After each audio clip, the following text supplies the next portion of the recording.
When we're optimizing based on need, I believe we just build ourselves another prison. I think over the course of time, we start to look more in the rearview mirror than we are in the front window. Because literally a focus on need is an immediate no to what you want. Whereas a focus on want literally assumes the fulfillment of any true need. Our paradigm is our greatest predictor, right? So, show me your friends, I'll show you your future. Getting what I want has way more to do with what I'm not going to do, with what I'm going to let go of. I know I needed this, and I know I need to recalibrate, and I know what I'm going to be. I'm going to be digging into those 3 questions. So it's going to happen.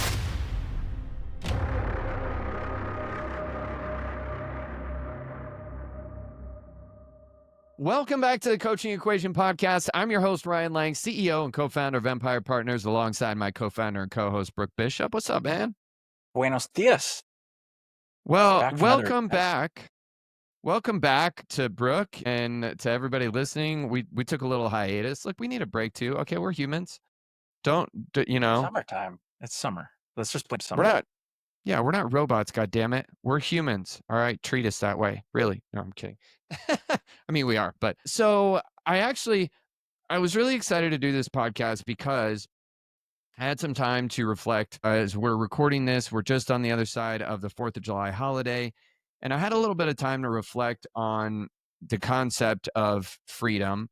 And without being super cheesy, like honestly, just thinking to myself, like, what does freedom actually mean in my business? What does freedom actually really look like in my personal life? And one of the things that I kind of kept coming back to is that freedom is a byproduct of, as Dan Sullivan would say, being a really good wanter. Want equates to freedom, need equates to constraint. And it got me thinking, like, dang, first of all, there's still, I say so many people, I am still sometimes, quote unquote, afraid or hesitant to want what I really want, which means that I'm afraid to claim freedom in certain areas. And the more I looked at this, Brooke, is really interesting.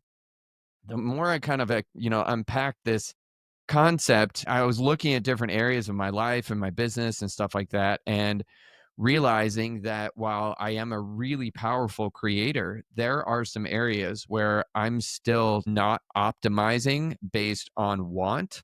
I'm optimizing based on need, and totally like throttling my results I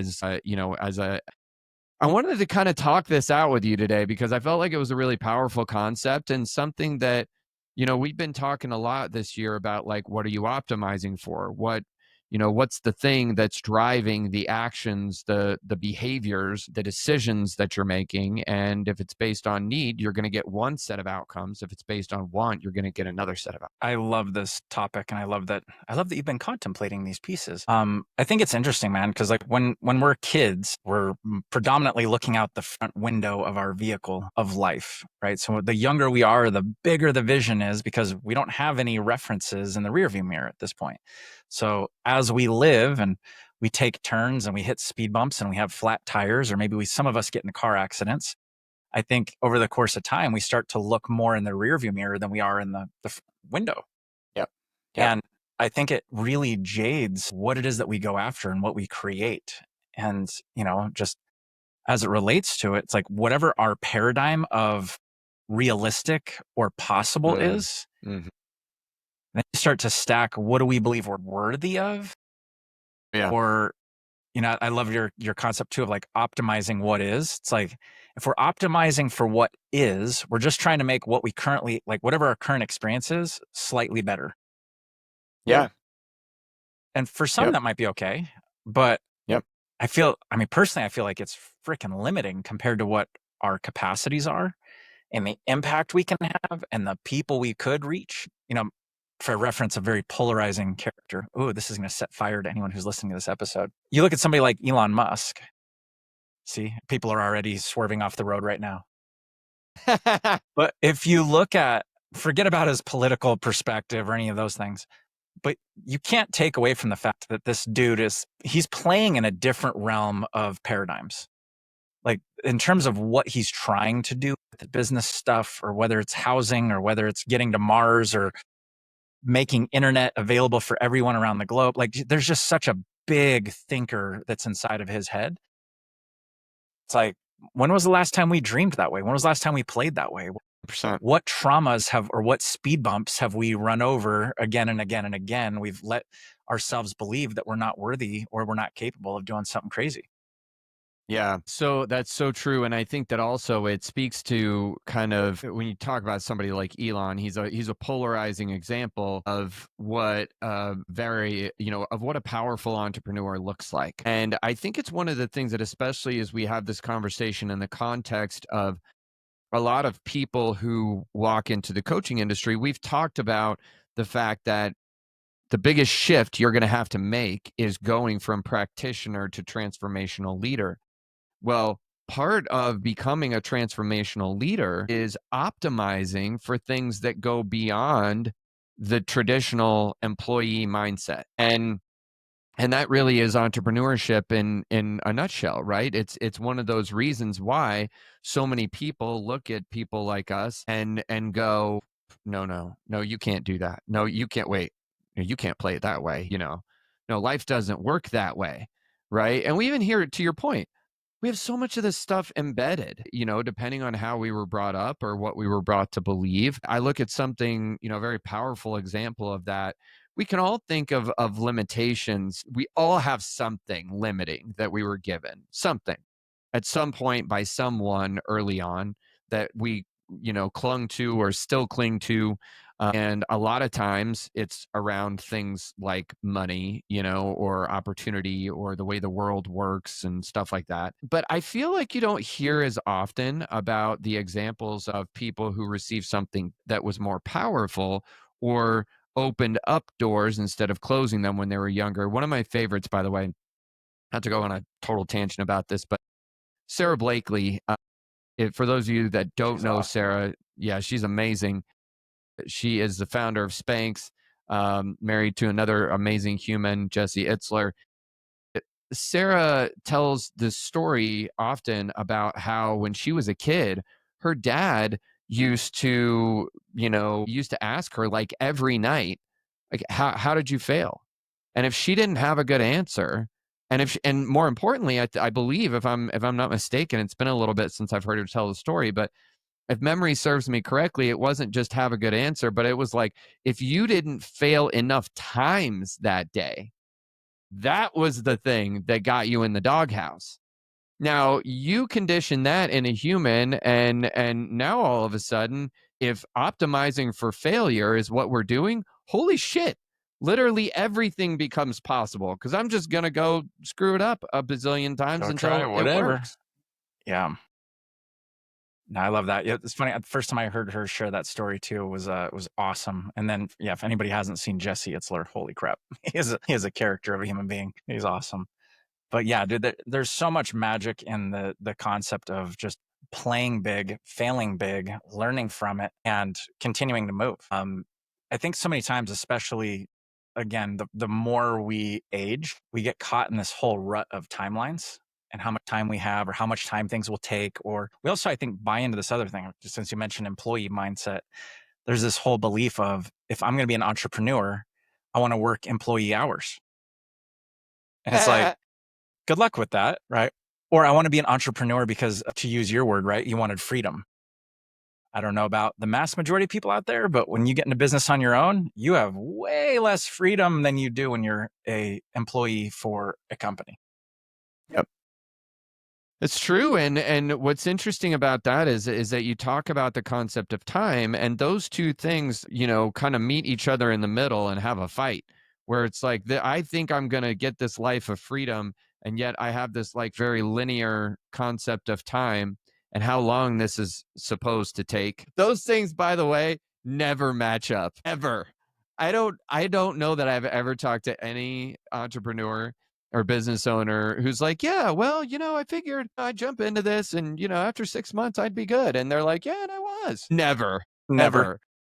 It does not work that way. Well, what's interesting about this too, though, in the concept of entrepreneurship and freedom, what really got me was when I started recognizing some of these areas of my life or even in our business where I was still optimizing on need instead of want.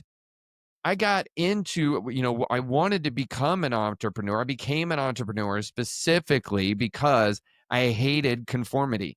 I hated the red tape. I hated being told the way that things had to be. And interestingly enough, I'm going to say something that might be somewhat controversial here, but when we're optimizing based on need, I believe we just build ourselves another prison Mm. because literally a focus on need is an immediate no to what you want, whereas a focus on want literally assumes the fulfillment of any true need. That's actually a lot to digest. It's so fascinating because I think so many times we don't let ourselves want, right? Like Yep. we don't allow ourselves to dream anymore because It's so we're true. more scared of not having it happen, or I bit off more than I can chew. Or I think what a lot of people also do is they get more concerned with protecting what they have, Oh, yeah. whether it's resources or time or whatever it might Oh, yeah. be, instead of actually getting clear of what is it that they truly desire and what are they willing to let go of in order to get it. You know, Mm. it's fascinating. It's something that you said a moment ago triggered a thought from back in the day. Back when we were at Buffini and Company, so they had a personality assessment called Heritage Profile. I've probably told you about it a bazillion times, but for anyone who hasn't heard about it, it's basically like Myers Briggs on steroids. Freaking amazing tool, and they've never made it available like a la carte on its own, which drives me nuts. But nonetheless, totally getting off the tracks here. The thing that was fascinating, the number one attribute that they had for people who are entrepreneurs was at the top of the list was like something like 80% of people who became in business on their own were free spirits. The number one thing that free spirits needed in order to be successful was structure, accountability, and community. And so it was wild because you had this group. I mean, there was shit, how many coaches we had? We had 350 coaches when I was there. So this was a long time ago. But at that point, they were the largest coaching company on earth, right? So you take that many, and they were all working with independent contractor solopreneurs, right? Percent where free spirits didn't want to work for somebody else, didn't want to be constrained, didn't want to have somebody else telling them what to do. Yet the number one thing that they all needed was somebody holding their ass accountable, somebody telling them what to do, somebody holding their feet to the fire. And so I think we all have this burning desire to be greater, to do more. But I think there's this tipping point where we get so caught in the doingness and we've let go of that beingness of Yeah. like, what did I really actually want this to be? And I know we've been guilty of it at times. Like we get caught in Yeah. the day to day of the to-do lists that go. But it's I'm glad you brought this to the forefront because I know we've had a lot of different shakeups in life in these last couple weeks that have forced us to take a step back and go, what do I really actually want? Yeah. And is it a Yep. must? I think that backup question is also another powerful one. Yes, 100%. Because if this goes back to setting up the rules of the game, like truly, literally optimizing for one thing or the other. And if I'm optimizing for something that I want and I decide internally that it's a must, because that's the key. That is I love what you just said because it's the little bolt on to this that has to happen in order for true powerful wanting to actually bring things to life. If it's not a must, and guess what? Most of the things that you want are not a must, right? And here's the other So part. true. Like, it's not anybody else's responsibility to set up your environment so that your wants like come true. It's yours. And so now we have to make it our responsibility if we want it that badly to figure out why it's a must and why it's a must for us. And that's something I think is really important, dude, is that we talk a lot about, and I think I personally am a big believer that in the context of goal setting as well. And this is obviously sort of like a bit of a parallel here.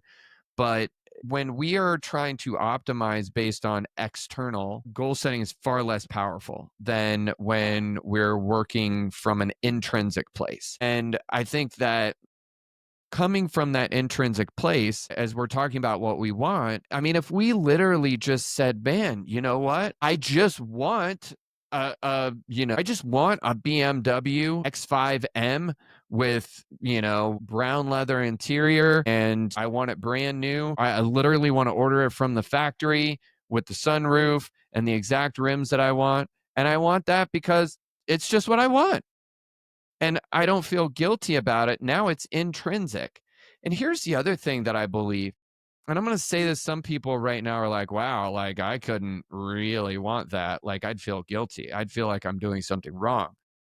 Here's something that I want to give a concept that I'm not going to call it right or wrong, but I'm just going to tell you what I believe. I'm interested in your thoughts on this too, bro. But if you're listening to this right now, let this sink in and see what you think.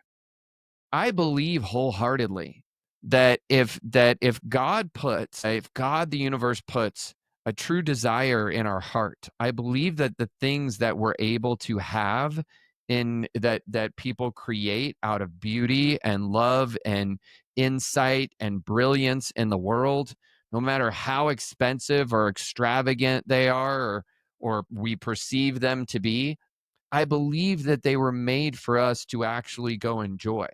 I don't believe that we would have the inkling to want it if, as long as we know that we're coming from a place of integrity and service in our daily lives and acting as a good human being, because obviously you could play devil's advocate here and go, well, what about the person who, wants to do something really bad? Well, okay, now you're coming from a different position, from a different platform, but coming from a place of true authenticity and striving to the highest version of yourself. I don't believe that God and the universe can put something in there that isn't truly for your highest good to go get it. And I actually fully agree with you on this one. I think I agree with you on a lot of things, but it was interesting because being in the world of Tony for so long, there was a lot of people that would be there's a lot of people that came into that space that were like, oh, well, Tony's so rich. He should be giving away all of his events Right. for free. He should be giving all of his Yeah. coaching away for free. He should be Sure. giving away all these things for free. And the thing that was fascinating, because being in his dude, I can't tell you how many times we'd be literally driving on the freeway and he'd pull over because he'd see somebody homeless and he'd want to give them money. Or we'd go to the movie theater and he'd pay for everybody in lines popcorn. Or like just different acts of kindness that were there. And there's something that was really interesting that he said, because I'm sure you can probably imagine being in his shoes, there's going to be judgment no matter what because of just the type of life that Yep. he's lived. And Yep. his whole thing was, he's like, if I have more money, I can do more good. He's like, there's a lot of people that have a lot of money that don't do good. So the intention becomes paramount in the whole experience of it. So it really comes down to like, why? The other part is, if we look in the grand scope of humanity, money has only been around for a few thousand years. Like, if you really think Yes. about it, and yet we've got all these twisted beliefs around it. It's only taken a couple generations to screw us up as it relates to that side of the coin. But if we polarizing character we talking about a moment ago with Elon Musk, it could be said that he's done a lot of damage to the earth. It can also be said that he's helped millions of people, billions of people. So there's this dynamic of, what is your intention? Now, does it mean that we'll be perfect? Does it mean that there's not going to be opposites to the effects that we have? At the end of the day, what is the experience we have and why? I mean, if we were put here on this earth to go without, that almost defeats the purpose of being alive, in my opinion.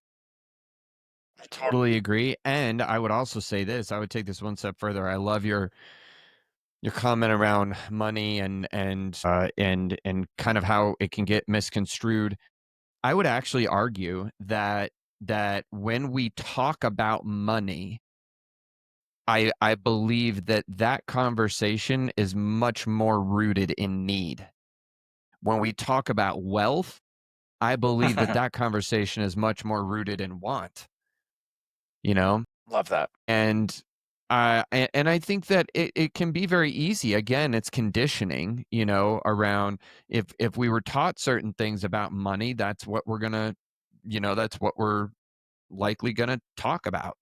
Um, And I think one of the things too for this is that I think one of the greatest freedoms we have the power to give this to ourselves, which is what absolutely beautiful, because it truly actually makes it free. It doesn't come without a price, but we have the opportunity with no barrier to give this to ourselves, which is suspending any judgment around what we truly, deeply, intrinsically want in life.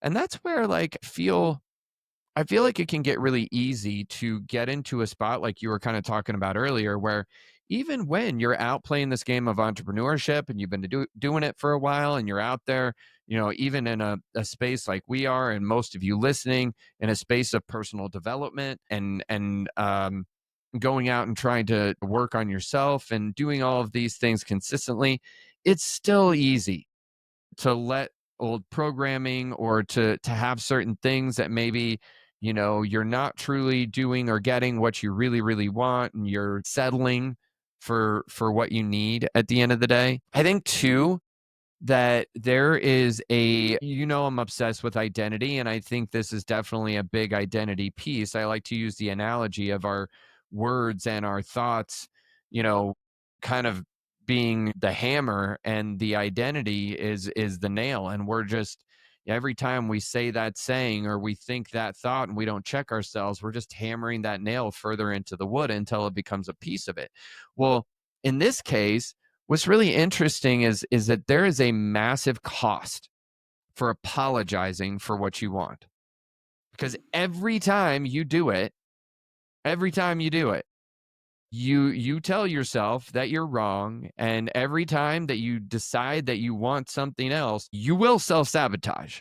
Like, it's inevitable. Until you release that, you self-sabotage yourself, and you keep asking yourself, why is it that I never get what I want? Well, if you're hammering that nail into the wood every day, pretty tough to make that happen. It's dude. So for anyone who's seen The Secret, which has been a long, long time, it's so wild. I think that might even be more than 20 years old now, which is I think you're right.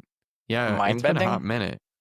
I'm like, what the what? We've gotten a chance to work with many of the people that were in that show, many of which are no longer alive, which is crazy. But it's fascinating. So getting to work with John Assaraf. So for anybody who's seen it, he was the gentleman who had the vision board.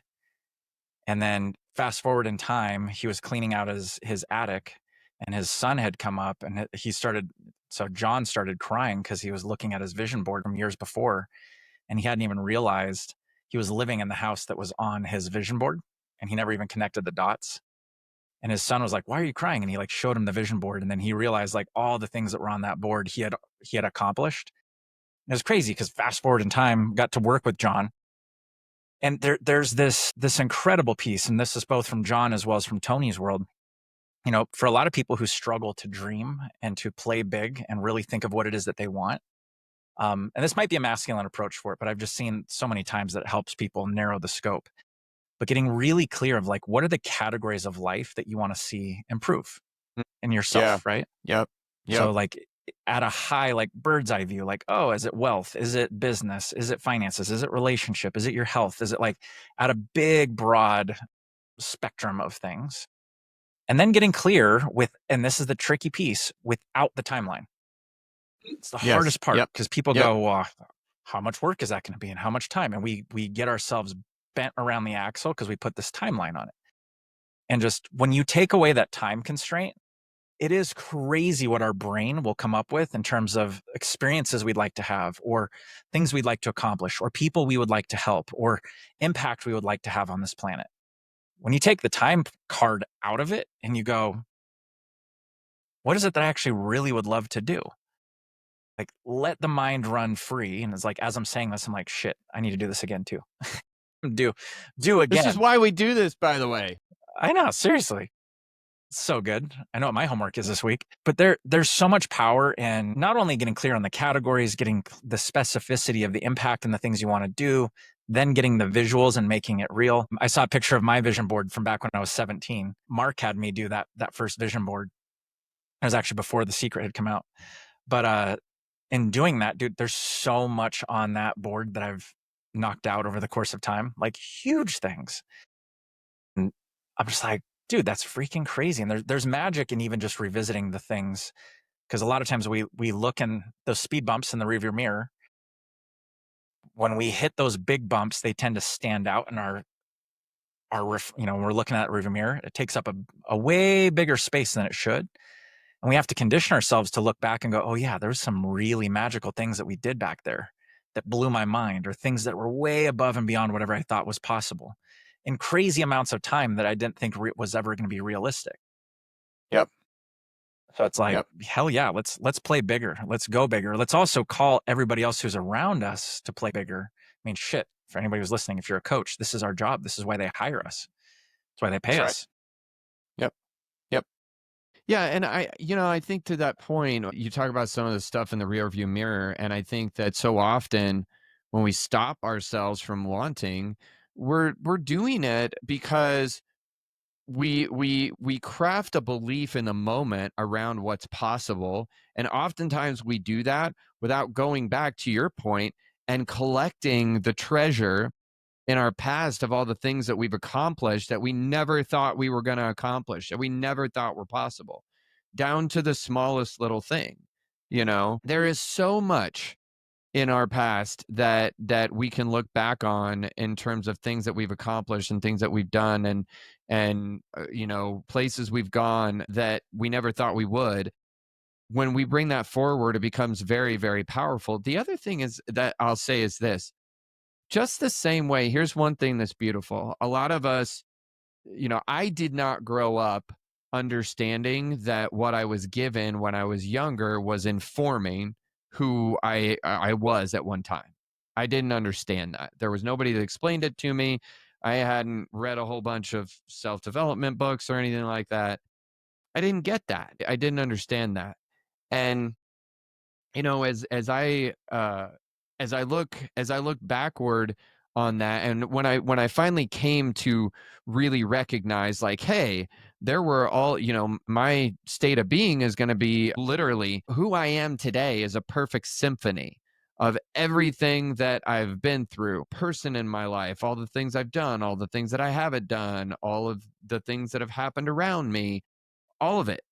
It's a perfect symphony. But when I really realized it, I think the thing that was most exciting to me was recognizing that just because those things informed who I was doesn't mean they have to inform who I am or who I become. And that's the other part. If you're listening to this right now, you might be listening and going, man, my past is fucked. Ryan, you don't want to go backwards. You don't want to look at that. I haven't done shit. I guarantee you have, but I haven't done anything that's exciting or anything that's truly of like the magnitude of the things that I want to be able to do, whatever, blah, blah, blah, blah. What are you surrounding yourself with? And more importantly, who are you surrounding yourself with? Because one of those things, like I can guarantee you, somebody like Elon doesn't become somebody like Elon by hanging out with a whole bunch of people who are consistently talking about what's not possible. It doesn't work that way most of the time. Every once in a while, there's like an outlier, right?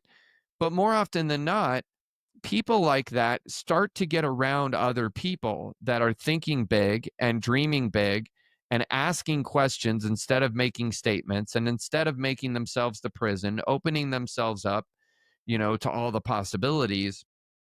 And when that happens, that's when things get crazy. I can tell you, I know one of the things, I mean, you and I have talked about this some, but one of the reasons why I'm really passionate about continuing to be a part of our own mastermind groups, fuck, we just joined one last week.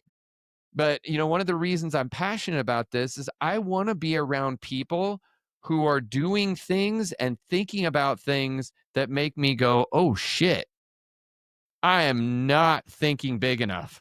Like, whoa, I got to level up my game. And I think there's serious magic in that. Well, our paradigm is our greatest predictor, right? So it's part of the magic of when you're around people who play so big. To quote my mother, going back in time, show me your friends, I'll show you your future. Right. And it's like, there's so much truth in that resonance and what we believe is possible. And if for anybody who's listening, if your peer group is playing small, if your family members that you spend all your time with are playing small, if your friends, if that where your time is being spent is around people who see everything that can't be done, whew, you need to get into a different room. You got to get around a different group of human beings, because it is a very big world and there's a whole lot of people that need help. And dear Lord, if your vision is based around your own income goals, you're playing way too freaking small. Just put it that way. Yes, 100%. 100%. I think about like I think especially over the last couple of years, I went through a period where I was really by some people in my life, I was told, I was made to feel guilty about certain things that I wanted. You shouldn't want that. Why do you need that? Why is that necessary? Why can't you just be satisfied with what you have? My gosh, I can't ever imagine having a house that big. That's just extravagant. Blah blah blah. Uh, but I think to this point, I look at somebody Ed Milet is somebody I reference often, and I reference him because I have a deep respect for not just who he is as a human being, but what he's built, what he's had to overcome to build it. His commitment to what he does day in and day out. And also, he inspires me. The motherfucker bought an island.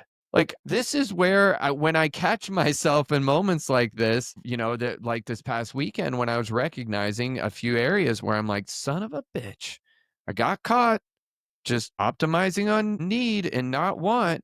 And Ed Milet's buying islands. What in the what am I doing? And not that you have to, not that that's what this should be about, but here's the point. What I love about this, and the point that I'm going to make about, somebody like Ed Milet and an island as an example, is I guarantee you, Ed Milet bought that island and did it feeling just fine about doing it.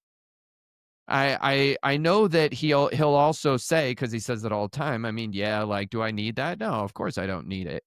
But I wanted it, and it's something that brings me great joy.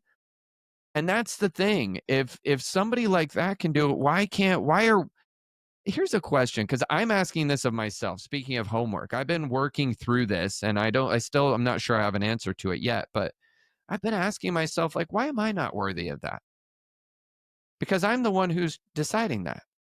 Why do I think that I'm not worthy of wanting something that big? Question to ask yourself if you're finding yourself in that spot. It's there's this piece of the resources and resourcefulness. Like, we talk about this so often in so many ways. Yeah. When the vision and the dream is big enough and we put ourselves into alignment with it, when we make it a must and we hold on to it and we let go of how the hell we're going to get there, that's the other tricky fun piece. But just going after it with every single thing that we've got. Yep. Why not?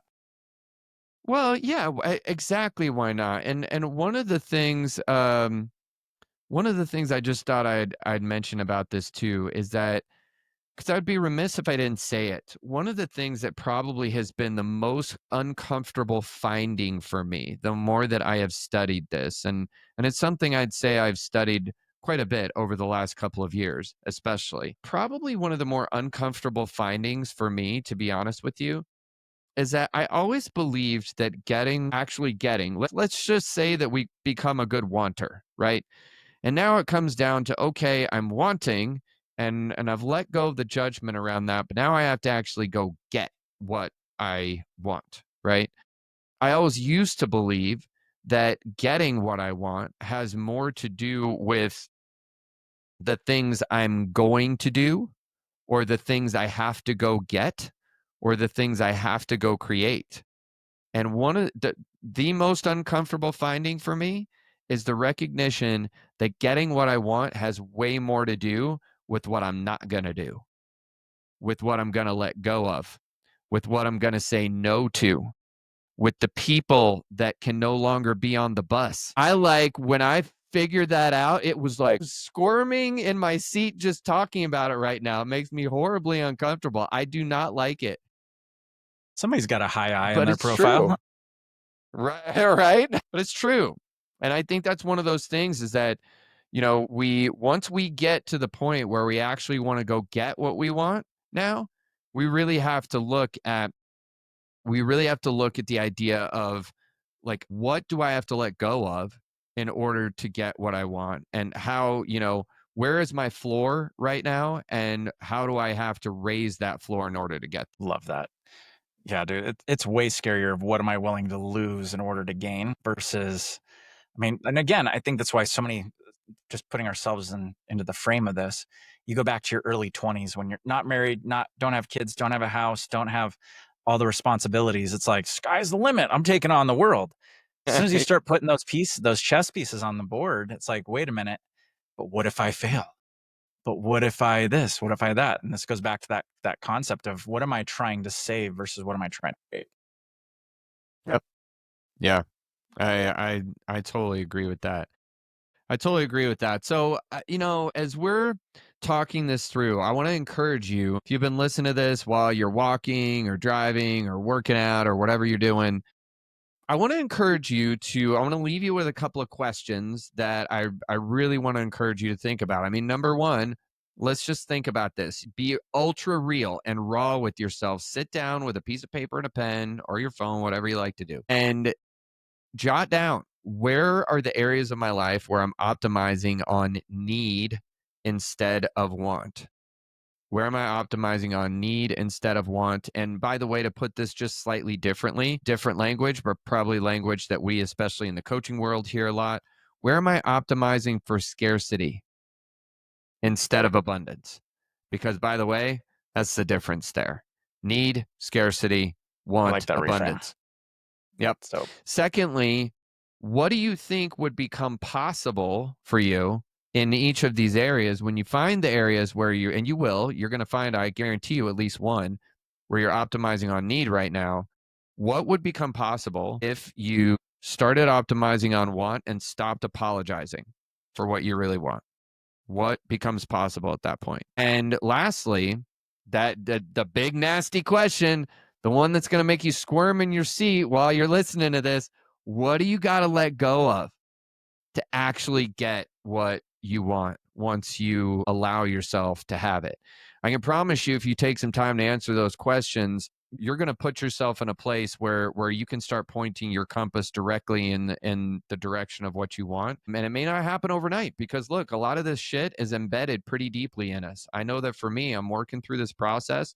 This is something you and I continually talk about in our business and continue to do what we can to work through it. But it's asking the questions at the end of the day and being honest in the answers, and then taking inspired action after that. If we don't do anything with it, the questions really don't matter. Now you're just left with knowledge that you're not going to act on. But if you're willing to do something with it, you literally have the opportunity to live in the 1% of the people in the world. love it, dude. Well, dude, thank you for bringing this whole process, concept, philosophical perspective to the fold. Because, yeah, I know I needed this, and I know I need to recalibrate, and I know what I'm going to be. I'm going to be digging into those 3 questions, so it's going to happen. Dude, well, thank you for indulging me because honestly, this is it's cathartic for me to talk this out here, and I hope this has been valuable for you as you're listening to this. And thank you once again for listening to this episode of the Coaching Equation podcast. I want to say before we end this, we're so grateful for each and every one of you that take the time to listen to this show, that are working on yourselves, that trust us to deliver something of value to you. It means the absolute world to us, especially in the context of conversations like this, because this, I can promise you, is definitely something that we want and not something that we need. So on that, until next time, take care. Hey, everybody.